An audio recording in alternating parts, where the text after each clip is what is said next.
Hello, hello, hello, my beautiful empresses. Welcome back to Embody Your Empress. I'm Sarah King, the host of this podcast and the founder of Empress Nation.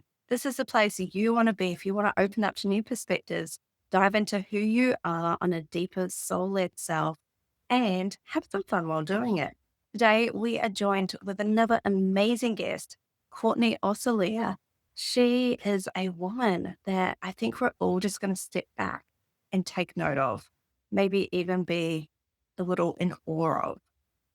A pediatric RN turned into an emotional mastery and self-trust coach for the high achieving woman, for the spiritually aware woman, the people who are listening right now. So welcome, Courtney. Thank you so much, Sarah. It's so good to be here and I'm excited for our conversation. I'm excited too. I would love to know so much more about you. So, can we start with sharing who you are as a human, who you are as a soul, and this journey that you've been here on in life and how you got to this moment?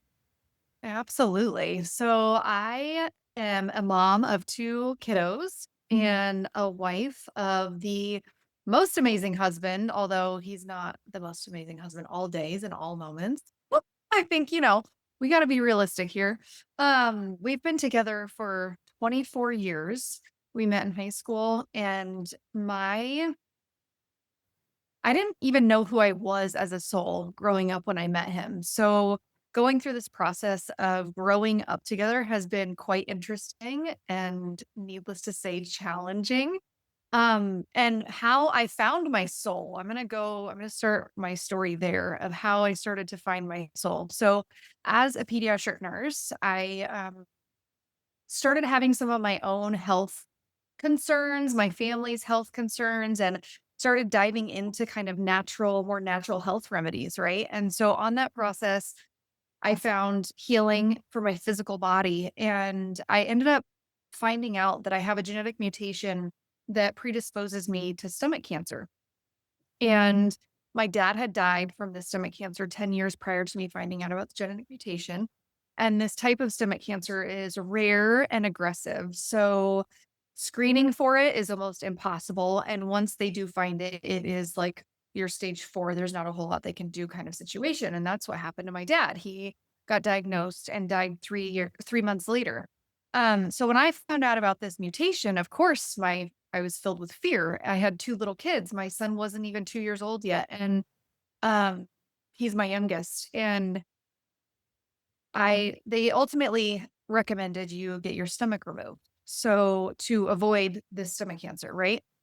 So that's what I ended up doing, and it rocked my world, as you can imagine, and there was about 2 years of time after my initial surgery where I was in and out of the operating room, in and out of our emergency rooms with complications from this surgery, which is not normal, quote, unquote. We all have our issues and our things, but for the most part, you I am currently living a very healthy life, but in that 2 years, for whatever reason, I was meant to go through these trials and tribulations, and I remember waking up from my very last surgery, which was just a few days after the prior surgery. So, like, 2 open abdominal surgeries within 3 days of each other. Both were, like, 4.5-hour surgeries. It was, like, a very intense time, and I woke up from that second surgery, and they told me things didn't go as planned again, and I just sunk into this deep hole of, like, "This cannot be my life. I don't wanna be here. I don't wanna go home. I don't wanna see or talk to my kids," all of these things, and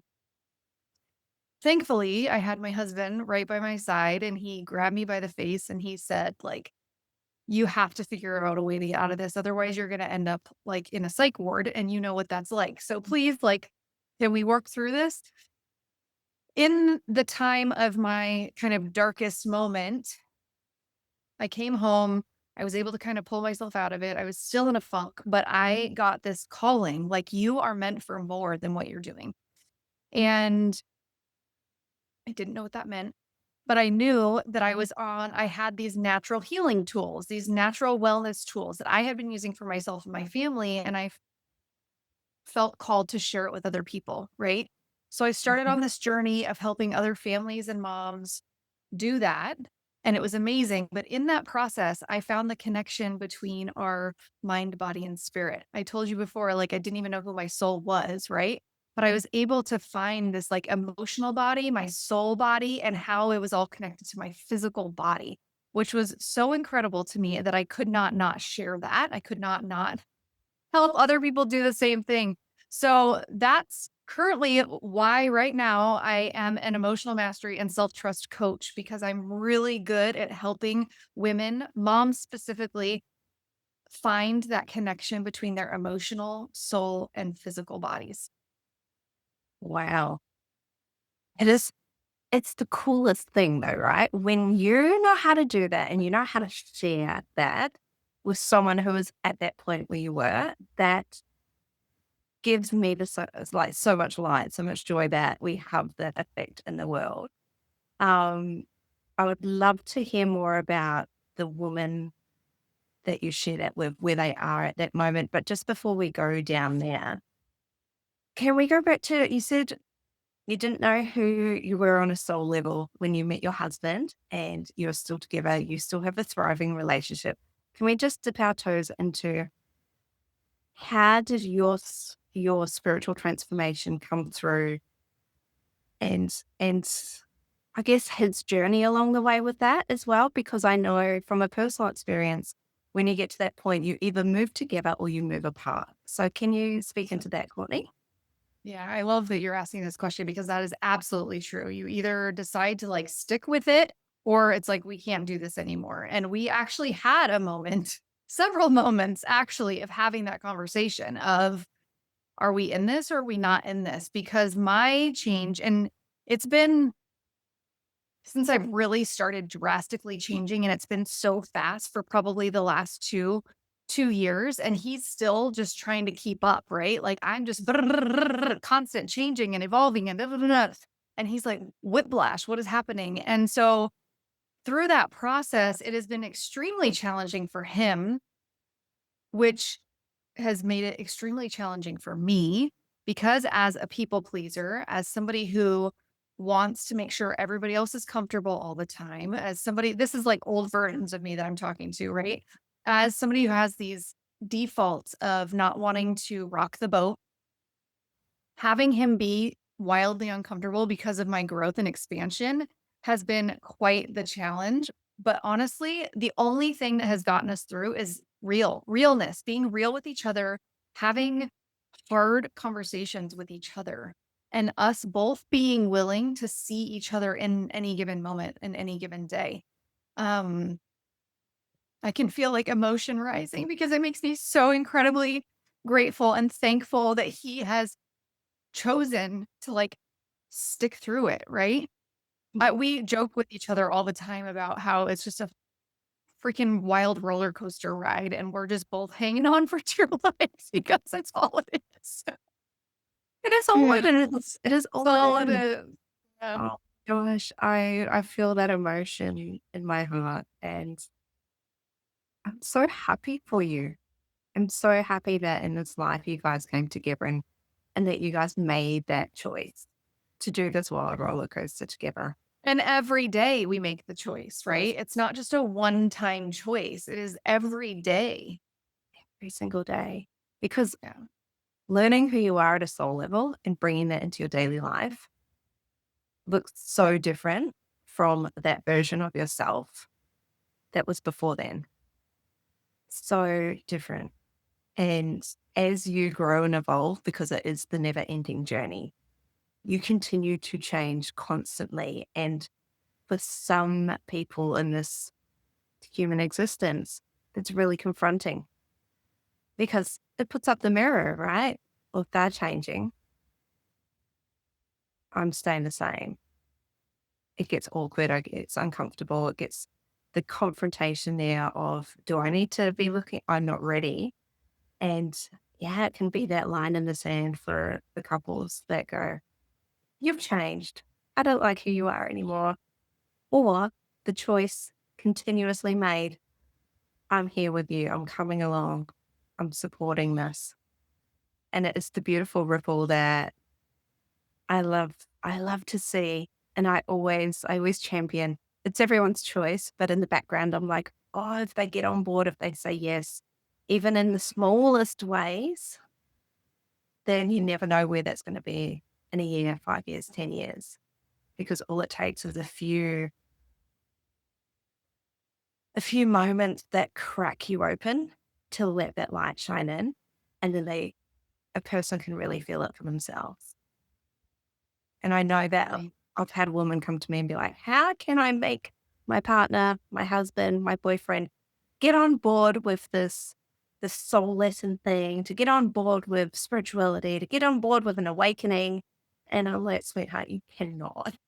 You can't. I mean, you cannot make somebody do anything, especially something, I was going to say life changing. That doesn't even put it into words. Something so evolutionary like that. There is no force, no coercion, no pushing. It's just allowing someone to be as they are. Yeah. Exactly. But the choice that we have as women is to do our own inner work, right? And be that lighthouse for the man in your life, the spouse in your life, because they will follow your light if they choose to, right? If they're with you and they're making the choice to stick with you through the hardest times and the hardest conversations, you keep continuing to be you, truly, authentically you, and they're going to follow your big, beautiful light. It's there to guide them in every step of the way. Like, and that might come across as like, well, I kind of do believe that we as females are the superior. No, I'm just kidding. We love men. We need men. We each have a role, right? And our role is to be the light and allow them to flow and follow if they choose to. Oh, absolutely. And again, it comes back to choice, like everything in life. When we go, why is this happening to me? It's not happening to you, honey. It's a choice that you've made somewhere along the line to have this experience. And um, I'll share with you, Courtney. I had a really interesting day yesterday. I was really at peace, really calm. We've just had a full moon, a lot of release coming into this energy. And I was walking around with my main character energy. Like I went to the gym and I walked out. I'm holding my keys above my shoulder, strutting like Beyonce, like past the fruit shop. Like that's how in my zone I was. And I'm like, oh yeah, I'm loving what this energy's bringing in. I go to the bakery, I grab a little sandwich, and I jump in the car, turn it on, put some aircon, and munching away on my sandwich, and there's this whack into my car door. There's a little old lady in the car beside me, and the wind has swept her door into mine. And it was so loud that I dropped my sandwich. I'm like, whoa, that was an impact. So I jump out to take a look, and this little old lady you think should be super sweet, but she starts telling me nothing happened. And I just felt every little part of myself, well, not even every little part, every part of myself that had ever been wounded, ever been gaslit, ever been told she's wrong, ever been told to keep quiet, ever been the people pleaser, they all came out to play.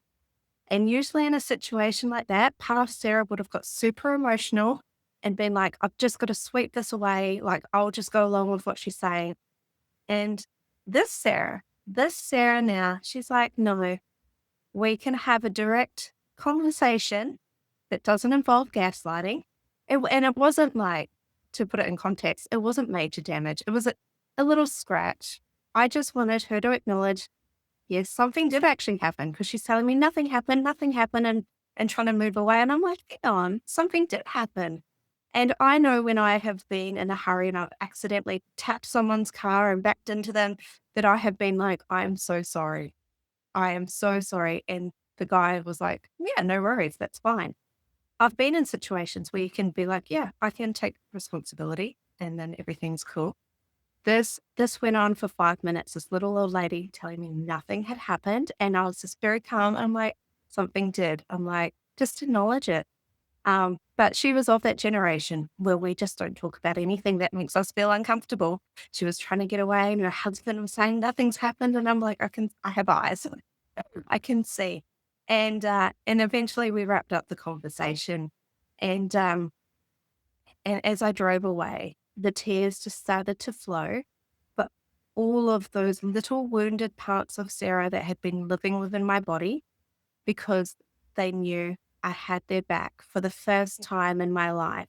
They knew they were safe with me, that no longer would a situation come up where I would put myself under the bus at home to feel like that, that I have boundaries now and that I can be direct and I can express myself and I can say that is not okay with me.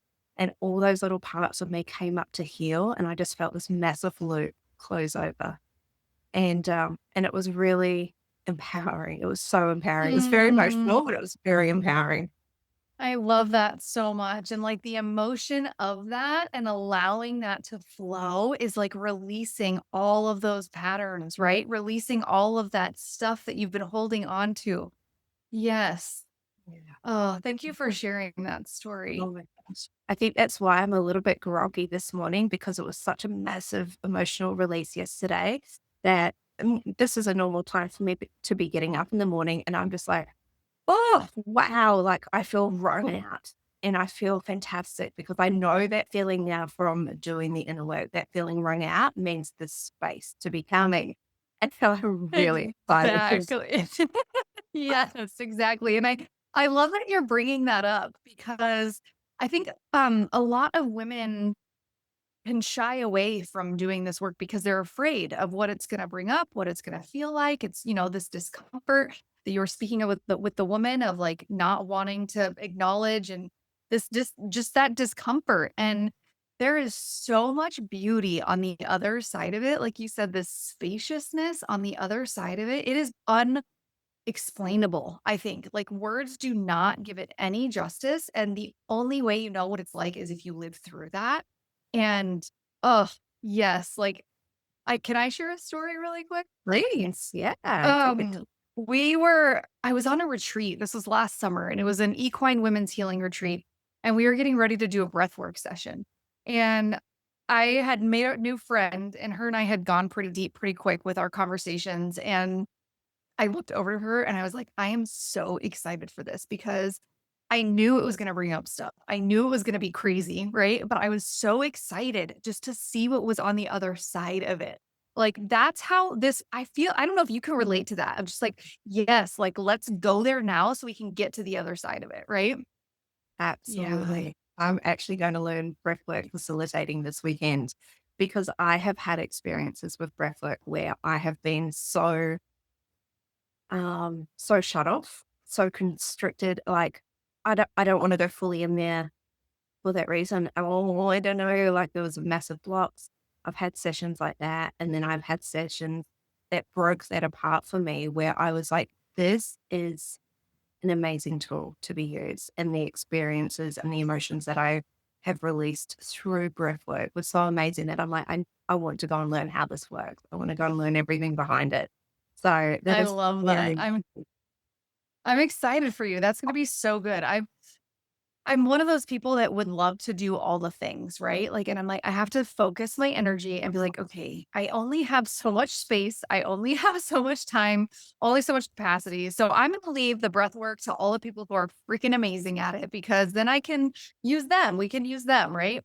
Um, Something else that came up from you when you were talking about just these parts of you that had been wounded and gaslighted and all these things and the work that you've done to comfort them so that in that moment your highest self was able to show up, right? Spending time with those past versions of yourself and making sure they know that you do have their back and that they don't have to work so hard anymore at protecting you. Because that's why they're there, is yeah. to just simply protect you. Um, and when you're able to name that and recognize that, game changer. Oh, absolutely. Absolutely. And I came home afterwards and like I had a little soul chat so that all of those parts of me just knew that they were seen. Like I didn't want to bypass them. They're coming with me on this journey. You're all seen. You're all loved. Thank you for being there.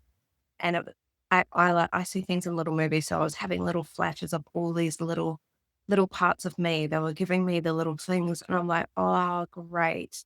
And I'm like, there was one particular one that had been very deeply inground, and I just sent it so much love. And I'm like, I have got you. We have got a voice. We know what's true for us. And it's going to be so different. And it is empowering as a word, I don't think even encompasses that knowing that comes from getting to that place. And I know that when women will come to you and start working with you, they are going to be in a very different starting position.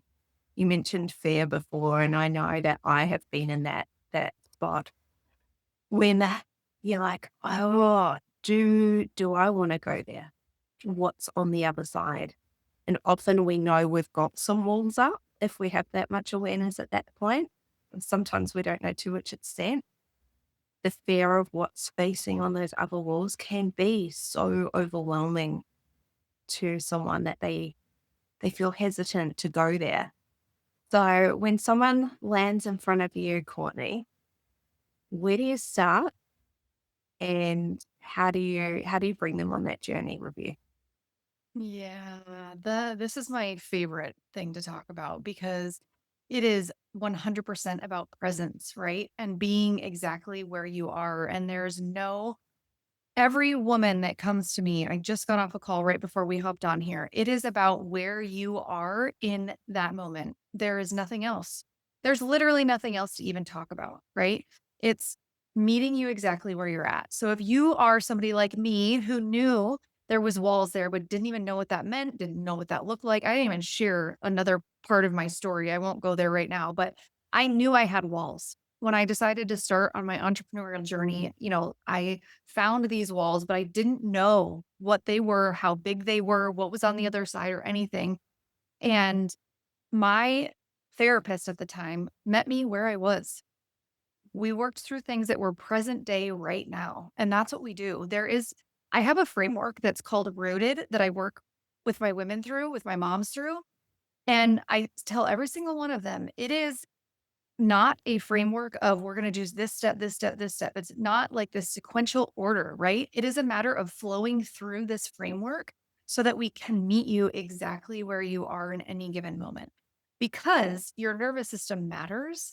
And while it's there doing a very good job of protecting you, we don't want to take it too far, right? We don't want to overstimulate. We don't want to create this negative impact from doing the inner work. That's not our goal here. Our goal is to help you and I say ours because it's a collaboration effort. It's a co-creation. And the goal is to help you build capacity to be able to hold all those older versions of you, to be able to hold them and to support them and to guide them, not get so overwhelmed and overstimulated that you can't even function and you go into like freeze mode or fawning or whatever your coping mechanism is, right? Um, this is my favorite thing in the whole wide world because presence is everything. Mm. And Uh, that's what people learn how to do is to be present. that was just what I was going to say. Many people don't know how to be present. When we say let's just be present, they go, "Oh my gosh, what do you mean that?" And it feels uncomfortable for them. So where do you start when you have a woman who is lacking in the trust of presence? Where would you start with Mm, her? we go real slow, right? So, one of my favorite activities for being present is to simply engage your five senses in any given moment of the day. My favorite example in this is in the evening when I'm doing dishes after dinner. That time is typically a pretty chaotic time, right? The kids are running around like crazy. You've got the dogs are all crazy. The husband, like it's chaos. But in that moment, I'm able to, if you can do this, this will change your life. If you can be present and engage all five senses when you're doing the dishes in the middle of chaos, right? What am I feeling? What am I hearing? What am I smelling? What am I tasting? What's the fifth one? Yeah, smell, taste, touch. Is that right? Taste, touch, feel, hear, C. Hey, I just C. Yeah. the most obvious one in front of us. The most obvious one. And that's probably why I left now because yeah, that's so funny. If you can engage all five of those senses in any given moment, your world will change drastically forever. Mhm. And the reason it's my favorite example with the washing the dishes, because water is so cleansing and so soothing, and you can see the bubbles in your hands. You can hear the water running. You can hear your kids in the background. You can see what's happening, the bubbles sudsing up on your dish. Like, oh, I just love that example so much. So for somebody who doesn't understand mindfulness and being present, I can tell you I was there. Like I remember, and this still comes up from time to time, just not very often. I remember times when I would have the house to myself, and maybe you guys can relate to this, but the kids would be gone, husband would be gone. I'd be like, yes, I finally have peace and quiet, right? I can do whatever I want. And then I would be like anxious. My heart rate would start going. I would feel like I have to go, go, go and do, like run around the chicken with my head cut off because I don't know what that is. Did not like that feeling, right? Mhm. When you can practice the mindfulness, yeah, the other side of that is like fully enjoying the peace and quiet, like actually being able to be in that and be comfortable in that and enjoy it. Amazing. Interesting. What are your thoughts, Courtney, on in that moment? Often it's easy to fill the the quiet, the space with the household chores, the things that needed to be done. Can that still be a present mindfulness moment for self, or um, or would it be more beneficial for women to take more of their own space and be with something that she enjoys and lights her up? Yeah, so I wanna make sure I'm understanding the question. Like, in a moment when you have time and you have all these to-do lists to do, would it be more beneficial to, like, make time for yourself and do something you enjoy versus doing the to-do list? Is that what you're asking? Yeah, yeah, just because I'm thinking, well, like it's easy to slip into, okay, the house is to myself, but I'm going to fill that gap with the things that are to do. But you've just given us a beautiful example of something that is quite typically normal with washing the dishes, and you still that make that a present moment. So I'm curious, would you encourage people to be like, put the barrier up of none of the boring household chores, do something that lights you up, or could it be a mixture? Yeah, absolutely. Oh, this is so good. So, absolutely, it can be a mixture, right? You can be folding laundry and watching your favorite TV show, or you can be folding laundry and listening to your favorite music or your favorite podcast, like whatever it is that lights you up. Always the choice is do what lights you up, in my opinion, always, right? Now, we do have stuff that we need to get done. And I think there's ways to find the mundane joyful. Like I was talking about with the dishes, like there's always a piece of something that you can find joy in. Whether it be like for me with folding laundry, I don't really particularly love folding laundry, but I love feeling the warmth on my hands when I'm folding the laundry right out of the dryer, right? Like just focusing on those things that you actually do enjoy in the moment. And that's just coming through me right now. Like I've never even actually put that into words that way, but um I'm trying to think of another example of something that I really don't like to do, but, like, you can find joy in it. Like cleaning the toilets. Who likes to clean the toilets? Actually, my son does. He really actually enjoys doing that, which is so amazing because 'cause I'm like, "That's your chore because you love it." But, so I like to listen to a podcast when I'm cleaning the toilets, right? There's you can go back and forth with that of, okay, well, you're not really being mindful in the moment of cleaning the toilets if you're listening to a podcast and you're doing something else. You're kind of multitasking there, right? Because I go through this with myself of like, well, I really do want to be more mindful, but okay, I don't really like doing the toilets, so I'm going to make it more joyful for me. And that's okay. There's no shame. And that's the beauty of this is finding a way to give yourself grace in any given moment for anything that's going on, right? There's no shame in wanting to watch a TV show for your you time, or there's no shame in there's just no shame. Like, we can just drop shame. And as moms, as women, when we're people pleasers, we've been gaslit, all these things, we tend to learn how to take care of everybody else all the time. So then we feel guilt and shame when we're taking care of ourselves. Mm, Let's yes. just Yeah, drop that. absolutely. I actually got shamed when I started my spiritual awakening, and I had gone to it was like an afternoon meditation where it was going to be 3 or 4 hours.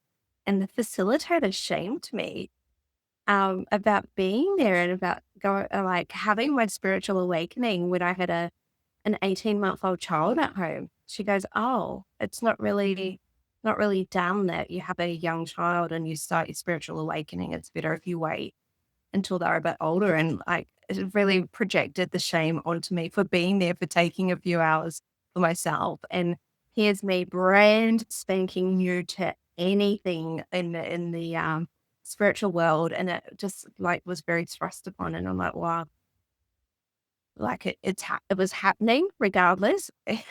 So it was happening. And I was like, okay, I'm here for it now. Like my entire awakening was just like the can of worms, like thrown out. So I'm just like, okay, well, no, like, Well, I and was, how did that impact your experience that day, right? well, it was interesting because I was still in very much in that people pleaser mode where I was just like, oh, okay. And then it's just like, okay, I'll just take it for what it is. But I think it impacted the experience. I didn't really want to share a lot with her. Like we were doing shamanic meditation. So we were going through 3 different things. And I was just like also being very new to the experience, but having very visual and very like immense feelings being empathic. And I'm like, I don't know how much to tell this lady because what's she going to say next? I'm glad I stayed for the experience because it gave me the ability to like astro travel in my dreams. So it was fantastic for me. However, it made me really mindful about the words that we use when someone is at that beginning stage of their journey where everything you say to someone is very much either a cheerleading moment or could bring someone right back. Like if I'd chosen to, I could have taken what she said on board and be like, okay, I'm just going to put this on the shelf for the next 10 years while I raise my child and then maybe come back to it if it's calling me. Um, However, I just felt like the hands on my back going, we are going so far forward that that's not going to be an option for you, Sarah. However, like at that time, I was still someone that got very emotional when people would say things like that to me. Like I very much took it to heart, and I did spend time in contemplation on it. Am I being selfish? Am I being selfish for taking this time out for me? Am I Am I being selfish for ultimately taking that step into changing who I was, though it was the person I was meant to become? Was I There was a lot of shame on the motherhood mode. Like, I should be putting my child first. I should be doing all the shoulds. And I was already a working parent at the time as well. So it was like the mental load. Like, did I really want to take that on? And I guess that was probably in reflection, looking back, one of my early moments of me deciding to choose myself first. It was probably one of the moments where it was like, this could be the end of the road, the never land, or this could be, now I'm going to break through that barrier that just got placed in front of me because that is not my story. And actually, in this moment right now, I'm getting a little bit emotional because I feel really proud of the Sarah at that moment that didn't back down, that really took that Yeah. step forward. And I hope that anyone out there listening who has had the shoulds and the guilts and the shames put on them for wanting to explore who they are, for wanting to go deeper into themselves, no matter what stage of life you are at, that as you said, there's so much space when you move through that. There is so much to be found. There are so many deeper layers of ourselves that if you don't step forward, if you don't choose to step forward in that moment of a challenge or a test or confrontation or discomfort, that you're leaving so much behind.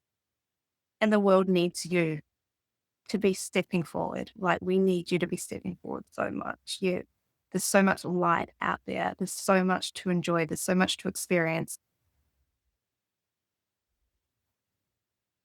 Hmm. Wow. Got very emotional, Courtney. You really opened up the portals for the energy to flow Yeah. today. Yeah. It's my favorite thing in the whole wide world because emotion is just energy in motion. It really is. And when that energy is stuck within, it's not doing you any good. So let's let it flow. Let's let it flow. And when you were talking, what was coming up for me is this idea of like really trusting yourself enough to honor that push that you spoke of, right? Like you freaking honored that. Even though you weren't super spiritual, you were just on your very beginning of your spiritual journey and you were able to listen to that and know that I'm not going to listen to what this woman said. I'm just going to take that for what it is with a grain of salt and do my own thing here. It's Mm. freaking amazing. And I think Well, we all have, I'm still getting emotional too, by the way. It's like still there. Um, we all have that inner knowing, these little twinges within us that are showing us the way. And we've learned to just completely dismiss them along the way. And I'm sure anybody who's listening can relate to a moment, any moment throughout your life where you had that and you were actually able to hear it and listen and honor it. Are you still there? I'm still here. We're still here. That computer just decided we were going to take an extra pause on that beat. Like It it, was too much energy and motion for the computer, I think. oh my gosh. And it just like, it's just sitting with me now that, yeah, someone needed to hear that story from me today. Yeah, Obviously, but absolutely. even knowing that that was an anchor for me moving forward, and I can be my own biggest critic where there have been times in my past where I should have, again, I'm judging myself in the moment where I may not have found the strength that I had, but coming back to that, the steps were always in place. Yeah. And it's part of the fun that we get to play in is that maybe I could have chosen differently and maybe that was exactly as I needed at that time. Oh Oh, my god. that piece right there, maybe I could have chosen differently. Maybe it's exactly what I needed in that moment. Your intuition and your self-trust, no matter how connected you feel to it or not, is there. And your decisions are never like there's never a wrong decision. I truly believe that. No matter what the decision is, maybe you go down that road and then you find, oh, I should have, like, maybe quote unquote, I should have done this. I'm going to pivot and go this way instead, right? It's always moving forward. There's never going back. And you just keep pivoting and shifting. And there's no wrong decision. And I think that that's where the fear comes in, right? Of like, am I making the right decision? I work with moms all the time that are just like second guessing themselves consistently Mm. because they don't want to make the wrong decision, especially for their kids, right? When it's your kids, you're like, oh my gosh, you just all of a sudden you have all these thoughts and ideas and da, da, da, and am I going to go the right way? And what if there is no wrong decision? What if Yes. it's all Yes. exactly as it's meant to be? Yeah. Yeah. I have said that many times to people when they're in that thinking they're gonna fall off the cliff if they go one way. And I joke about it because I'm like, look, I really love to take the long way around when I'm doing my lessons. I love taking the long way. I could have gone from A to B, but usually, often in the past, I have gone A, B, C, D, E, F, G, come around and back around to B after doing the entire alphabet. It's the same. it's the same learning. I get there eventually. I just take the different path on it. And that different path teaches me different things along the way. So there is no right, there is no wrong. You cannot stop it up. If it is meant to be for you, it will come to that point at some time and hold the trust that it does. Oh my gosh, Courtney, this has been such a beautiful conversation. I can't believe how time has flown, probably because I've got so emotional about it all. And It's it's okay. great. It's all welcome. Yeah. Kind of like I I love the emotions to flow. I'm very much a crier, as you can see. Anger for me is an emotion that was repressed for a long time, and now I enjoy feeling anger as well. And I like to go on the waves of emotions because it's part of being a human. And I think in this life we get to experience this. Who knows? About when it transitions over. That's what we're here for. We're here for the full experience now. So let's feel it, just not getting trapped in them, letting them move through and integrate is so powerful. So I love it. Love it, love it. All right. Me too. Some Empress questions for you, honey. How do you embody your Empress? Hmm. The thing that's coming up for me right now is presence. It's everything. Like, presence is everything, and it shows and it shines and it's just glowing, and it's all that matters. Sounds so generic, but like that's what came through right now. Funny, isn't it? Like I've recorded a lot of episodes. Reoccurring themes sound so differently with every person, and they always hit so differently. So presence, I know it's a word that's out there a lot in the social medias, and every container seems to be about being present, and yet it's out there because we're not doing it, right? We're still being called forward to do it. Exactly. Yeah. Present, we feel it. Like, okay, we're still getting this message. Okay. So true. I love it. I think we'll always be evolving with these common Oh, things. 100%. Yep. Absolutely. Okay. So what does your Empress energy feel like for you? Mm. It feels like a buzzing. It feels like this energy that is in and around me, but like solid, right? Like I'm solid, but it's buzzing. If that makes any sense at all. That's awesome. I love that. That's Yeah. really cool. And what are your parting words of wisdom for inspiring your nation? Mm.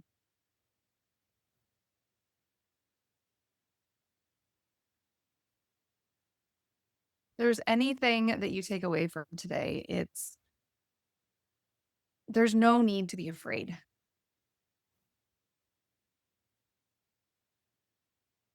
Fear is such a I'm gonna start getting emotional again, but fear is such a driving force in everything, and it's used in everything. And when you make decision out of fear, there's just a better way, right? To make decision from clarity and inner knowing and self-trust and that deep connection within yourself and with others. That's a better way to make decisions, in my Mm, opinion. mm. I'm just feeling into that. And if you take a moment, you can feel into a moment where you have made a decision from fear and how that feels. And then swap it to when you've made a decision from clarity and peace and love and trust. And that feels so different. That hit so differently. I'm like Yeah. full body goosebumps right now Oh my because God. yes, yeah, it Yeah. hit My legs are on. so different. Yes. It's so differently. Wow. Wow. That might be the most powerful piece of wisdom we've had. It is fully like, I have so many goosebumps and chills running through my body right now. Oh. Beautiful, beautiful, beautiful. Mhm. Oh my gosh, Courtney, I knew this was going to be a beautiful chat. I said it at the start, and Yes, you did. the energy turned up to play. Um, it almost seems like such a 3D question, but if someone's out there going, I need to work with you, Courtney, I need to find you, what's the best way for them to do that? Yeah, the best way is to book an emotional reset session with me, and I can't remember if I gave you the link or not, but you will have it. I will make sure you have it, so it's Let's in the we'll show pop notes. it in. Yeah. Yeah, and actually, I'm feeling really called. I would love to offer that as complimentary to any of your listeners, and you can just book that call, and there's a few questions that you can answer ahead of time that you will answer ahead of time to give me a little bit of a glimpse. But then when we get on our call, I'll be asking you even more questions to get to the kind of the core of what's going on with you. I have a couple resources for you if it feels aligned, and then we can make a decision together on what working together further looks like. Oh my gosh, that's so generous. That is so generous. We'll put all the information in the show description. And wow, I would be jumping on that, guys. Like, absolutely jump on that. If this conversation has called to your heart, if it has gone, yes, yes, this is what I'm looking for, this is what I'm calling forward in my life, then click on that clickety click link and get in there. Get in there so much. Thank you so much, Courtney, for joining us today. It's been ah heart opening, soul expanding, completely chills running everywhere kind of a conversation. I love it so much. That's what we're all about here on Embody Your Empress. So thank you. Thank you so much for having me. It was wonderful. More than wonderful. Wonderful doesn't explain it. These silly words that don't encompass everything that I have going on in my head right now. Exactly. Words, we need to I mean, that's what we do as humans. We come up with words that explain the experiences, right? And yeah, that's not who I am. I'm not the word person. Me either. Me either. Out of that box. Yes.